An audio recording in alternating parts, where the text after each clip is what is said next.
Hi there, it's Christina Chemhuru with The Romantic Revolution, the author of the Do Ask, Do Tell Dating Guide and the Workbook. I think it's the first time I'm seeing you this year. So I guess I should be saying Happy New Year and I wish you the best of success and that all your wishes and your dreams come true. But that wouldn't sound right because we know better than to just wish and hope for things to happen. We're not just going to sit and see what this year hands us. Nah, nah. We're purpose driven people, remember? We're purposeful in our relationships and we're purposeful in our finances, in our career, even in our playtime. I saw some parents playing with some kids after church, and I thought they must want to go home and take a nap, put their feet up, but no, they're going to stand there for a while and let these kids play. And I thought they've had to factor that into their time. And being a parent is actually saying, this is time which is literally downtime for me. I'm doing nothing but watching my kids have a good time. Just playing, just goofing around, screaming and playing tag. But it's purposeful because you know what it will achieve. So in what we want to achieve this year, let's look back at last year and see, were these the same plans and why did they fall through? There was a time I stopped making New Year's resolutions. I would say that my New Year's resolutions to actually finish what my last year's resolutions were, which were to finish the previous year's resolutions. They kept rolling back like that.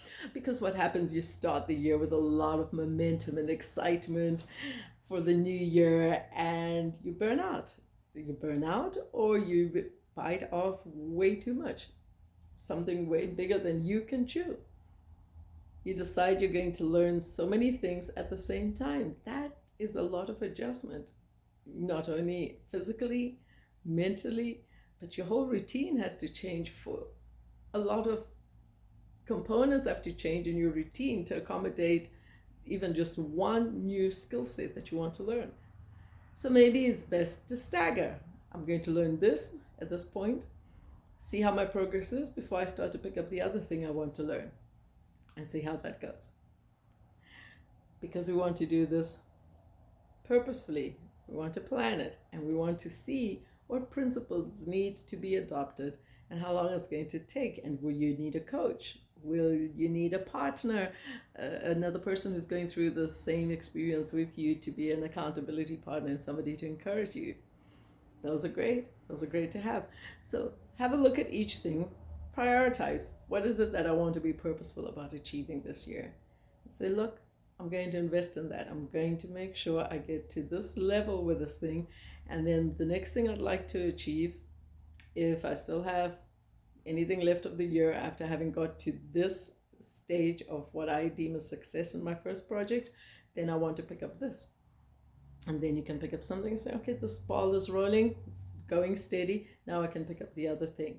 And it could be reading more books. It could be traveling. And once the pandemic is in a better situation, I guess, whatever it is, plan it, stagger it, give yourself room to breathe, give yourself room to re-strategize. Get back to the drawing board and say, look, that didn't work out. And yet I'm planning on starting the next project when I succeed in this one. Sometimes you have to kind of like punish yourself, motivate yourself by withholding something that is going to be a reward.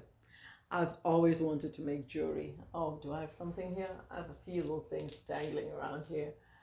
I've always wanted to make jewelry, and this isn't much. This is just a gorgeous purple stone that has like tree of life and gold wire around it. And I've wanted to make jewelry. I have so many things and beads and little things I could make the cutest jewelry with. But I have a bag of knitting yarn. I have a pile of sewing projects, mending and alterations. Let's not even talk about the new fabric that hasn't been cut yet. And oh, the painting, yeah, there's that too. There's a little something to do with crocheting. And I've had to say to myself, you know what? No, you cannot start a new hobby as much as you love it, as much as you've envisioned yourself doing it, until you finish these other things. It's like going to the casino. Who leaves the casino with the chips? You don't need that. That's not currency outside of the casino. It's funny money. So those chips represent money that you've either invested into your gambling or your winnings. You've got to cash that in, turn it into actual currency that you could use outside of the casino. So anytime we put money, time, mentorship, whatever resources we put into learning a new hobby or starting a new project, those are chips. And until we see this project through to the end, we've just tied up a lot of money, resources, investment, and we've just dished it in the corner. If you've decided it's not going to happen, cash out, sell them, donate them, pass them on to somebody else who's going to do something with them. But shut that down. So there's a point where I have to take stock and say, is that knitting going to get done? Otherwise, cash out. Is the sewing going to get done? Otherwise, I cash out. Before I can look to the jury. In fact, if we are actually very resourceful about this, we would look at it like this. Whatever I manage to cash out of the sewing, the crocheting, and the knitting, I could then use that as the investment for the next project, without which I should ban myself from investing into another hobby. So this is where discipline comes in. So before you start to work on new resolutions for the year, perhaps you have them already. A lot of churches, I'm glad to see, are starting the 21-day fast around this time, so they let people just settle into the new year first before they started that, which is really nice. I like that strategy. So maybe it's around this time you're thinking about your New Year's resolution because you don't want to feel you're going to go into a whole year without direction. That's good. Let's start to look like you would at your finances and balance your books. See what's still owing from last year. What do you need to cash out on before you move forward? If it's relationships, what do you need to detox? What do you need to process and digest and figure out? Maybe even with the help of friends or the help of relationship books or with a coach before you proceed to the next relationship. And then you can plan how you're going to do things differently. Put steps in there to,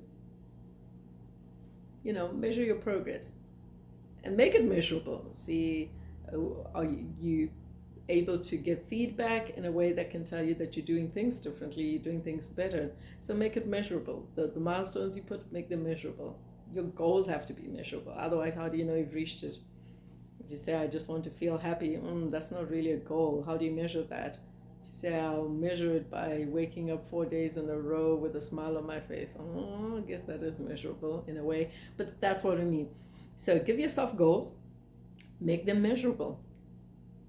Find a way to hold yourself accountable to that and give yourself time to achieve these and time to remedy any one of your goals that you fail to meet on time. So if you tightly pack your goals and something fails to work out, you could get discouraged and ditch the whole process. But you need to be a little bit flexible and give yourself time to rectify things. So remember, we're purpose-driven people, okay? So from your purpose and what it is that you're going to achieve in life, what you believe is your driving passion in life, you look and see what activities and what plans you need to make. You look and see the past plans, if they were purpose-driven, where they may have fallen off the wagon. Reevaluate how you need to measure your goals and what steps you need to take. If it's lifestyle changes, see which principles need to be adopted, and then start to pursue. Pursue with joy, pursue with fervency, pursue with relentlessness, pursue like you're going to win back everything you didn't get last year. And then you could have the 2021 that you and I have planned for. So, yes, Happy New Year. And here's to you and I having the year of our dreams. God bless you. I love you. I'll check in with you next week. Bye-bye.